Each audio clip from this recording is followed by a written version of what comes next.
We're going to call the Innovation and Development Committee meeting to order. And I'll offer an invocation. Might we all assume attitude of prayer. Eternal, all-wise Father, we thank you, dear God, for another wonderful day you've created. We thank you for the gift of life, friends, fellowship, and family. Dear God, we ask that you have a special blessing upon this meeting. Might the business we discuss here serve to glorify your kingdom both on earth and in heaven.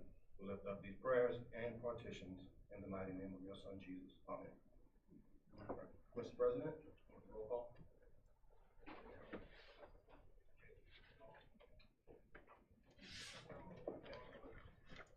Okay. Mr. Harrell. Here. Attorney Castile. Here. Mr. Clayton. Reverend Henry. Attorney Rutledge. Dr. Whitfield. Dr. Tarver. Here. Myself. And Madam Ann Smith.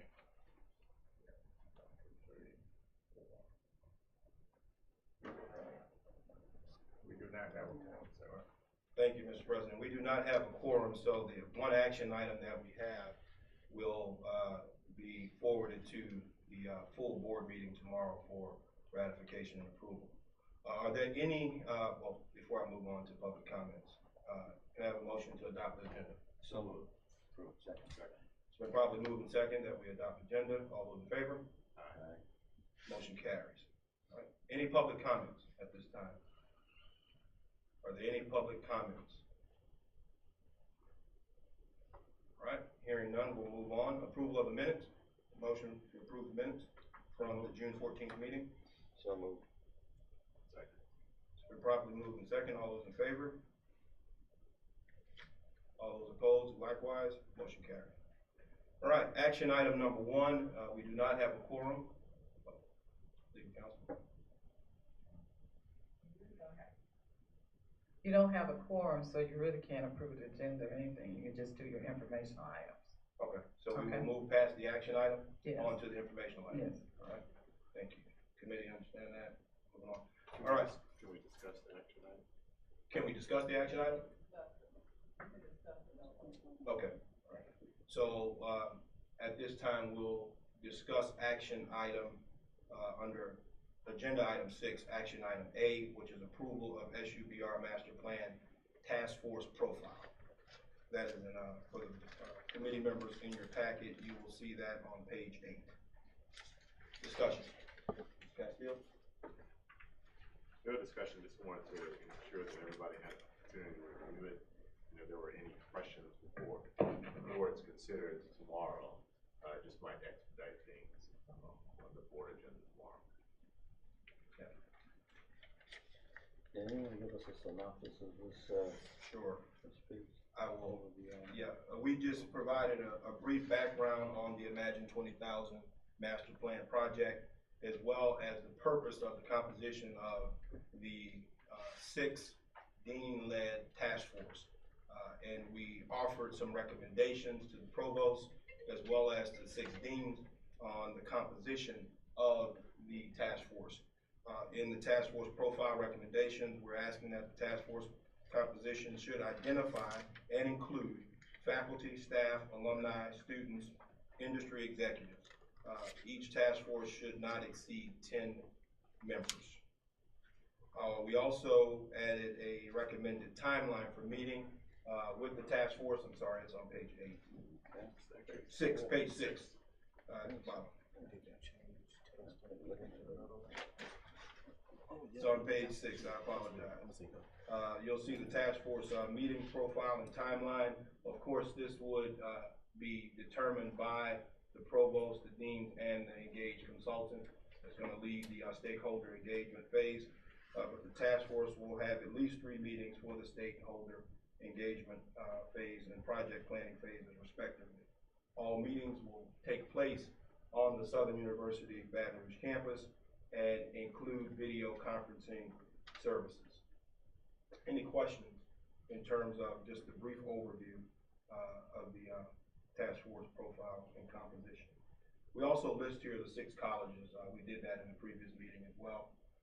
Also involved with this process will be a chancellor-led task force that would include the administrative unit, to include student affairs, athletics, academic affairs, strategic initiatives, and others. Any further discussion about the proposed action item? All right, hearing none, we'll move on into our informational item. You will see, beginning on page 7 and ending on page 17 of your packet, we would like this committee to review, for informational purposes, the contract between the Southern University System Foundation and MARGA, Inc.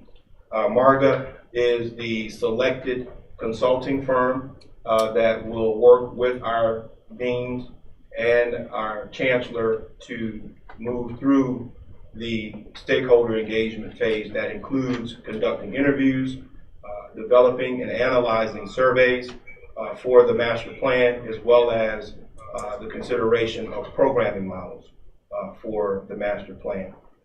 So in your packet, you'll see a brief overview of the company and their past experience, as well as their response to the RFQ for master plan consulting services, and their contract that has been approved by the executive committee of the Southern University System Foundation. As another informational item, the grant that's being awarded to pay and fund for the master plan, awarded to the Southern University System Foundation, and per our procurement policy, our executive committee reviews and awards those notices to those consultants for those services. So we're asking this committee to review it. As well, we also have with us Faith Bynum, who is the Vice President of MARGA, to offer some comments after there are any questions or considerations from the committee. All right, hearing no questions, Ms. Bynum.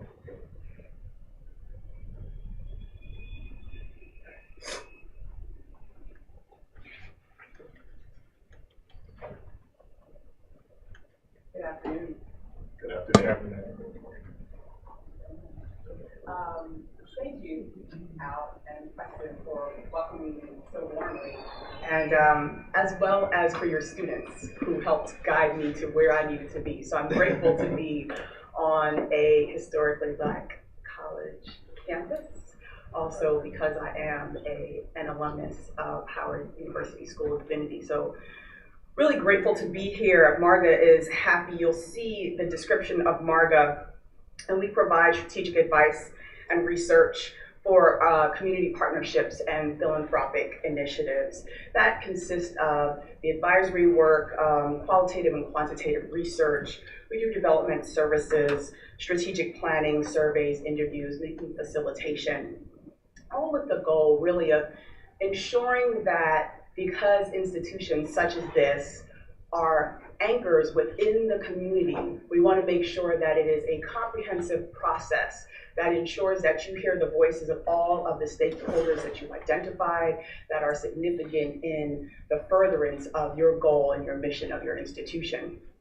And subsequently, that all of that information we then provide within a report, similar to how we did your feasibility study for the Valdry Center. We really look forward to this next work with you all. We're happy that the feasibility study went so well, and excited to do this work again to continue to support you all in really implementing your vision. As the lead contractor, what we will be doing is working closely with GRS, the Global Resource Services, and DRF Industries. And within the next few weeks, as we begin to do this work, we'll lead the design process, which will include the timeline, the work plan, the identification of the construct of the survey questions, and then identifying those who we need to, stakeholders who we need to interview, and then subsequently the data collection and report process. question. What's your understanding of the timeline for the processing? So I think what we'll have to do is go back and really take a look. So I don't have a firm answer for you at this time, but once we get up and running, we really will look and quickly respond to that. Great, thank you.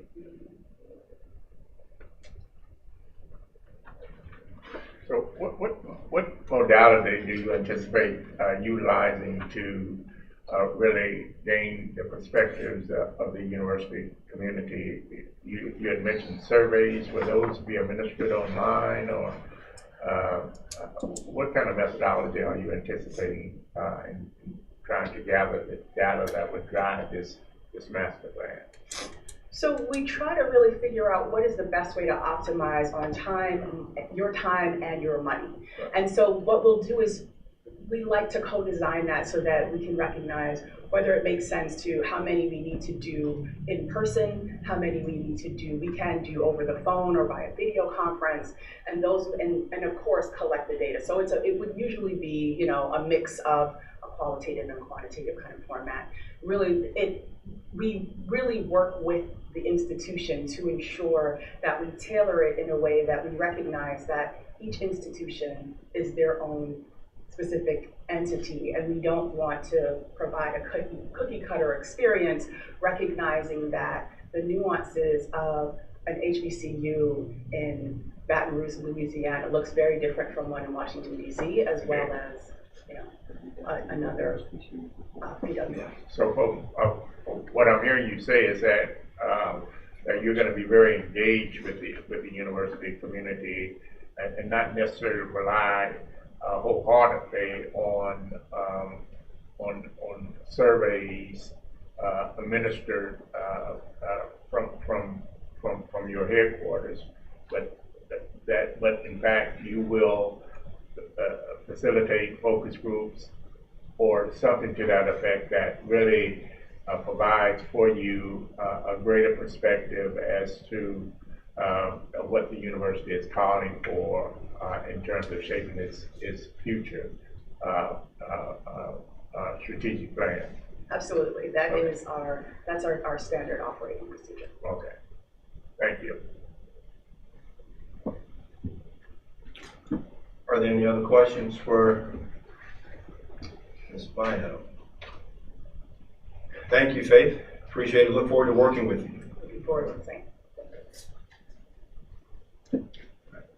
The next agenda item is other business or new business. Is there any new business to come before the committee? Mr. Chairman, I do have one item. Yes. Following our last meeting of the Innovation and Development Committee, Dean Ramey and several members of the chair went out to visit the surgical hospital at Hull Place.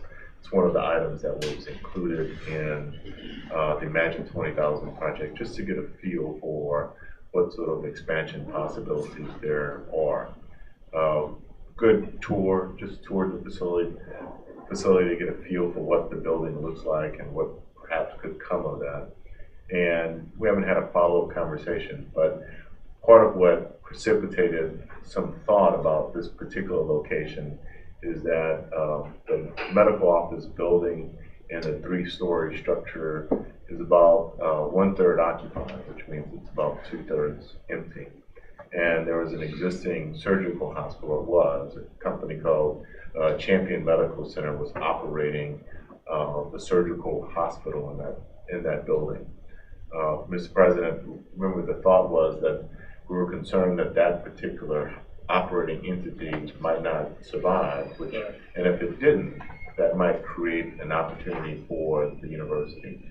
That was just kind of speculation maybe 6-9 months ago when we began this process. There was an article in the business report that some of you may have read last week where in fact that company has decided to close its doors and operate as a surgical hospital. You may recall that there were some reports last year that the parent company of that company had some legal challenges, and so many were speculating in the community that that might mean the end of that particular operation. Well, there was an announcement last week.